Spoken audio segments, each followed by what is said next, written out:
playing these etudes along with me, then I assume most of you are playing them out of the Altès 26 Selected Studies book rather than the Altès Complete Method. The disadvantage of this published 26 Selected Studies is that Altès gave a lot of extra text that's not in here. So for number 24, he specifies 3 things that he wants you to work on specifically. If you're looking at the 26 Selected Studies, you can try to think, what are the 3 things that he wants us to work on? He specifies in his complete method that 24 is to work on chromatic passages and mordents and fast arpeggios. He also puts in parentheses, or small arpeggios. So if your chromatic scales are in good shape, this will get into your fingers pretty easily. It's just you have to have really clear, even chromatic scales. It is, of course, marked to be very fast. So in the more extended chromatic passages, 30-second note passages,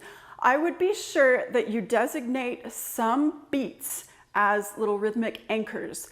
That if you see on the 3rd beat, I'm supposed to have made it to the C natural above the staff, that you really go for that rhythmic anchor and put the C clearly on that beat so that you don't change tempo, you don't get behind with your chromatic scales, you're very rhythmically accurate. Then enjoy the meno mosso section when you get to it on the 2nd page.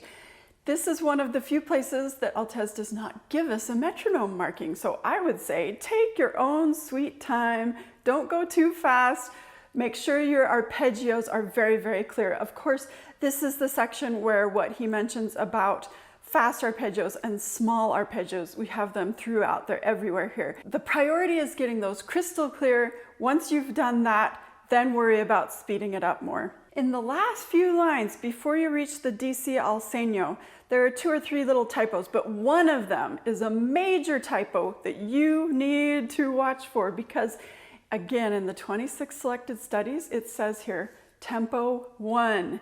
That would mean quarter note equals 96. That's ridiculously fast for this section. But in the complete method, this is marked tempo. So the idea is not that you go back to your first tempo, the idea is that you go back to the meno mosso tempo, which makes much more sense. This etude number 24 feels honestly like a nice break to me because numbers 23, 25, 26 are all 5 or 6 pages long. This one arguably is 2 once you do the DC al segno, but it's really 3 pages with a big repeat in it. To me, it almost feels like Altès said to himself, I'm getting to the end of my collection of etudes. What haven't I spent time on yet that I'd really like to spend some time on? And he realized, I haven't done much with chromatic scales. This is a great checkup on your chromatic scales, but I would say this is just a simpler, humanly possible, 3-page really etude. It's a bit of a break from the etudes around it, and enjoy the break.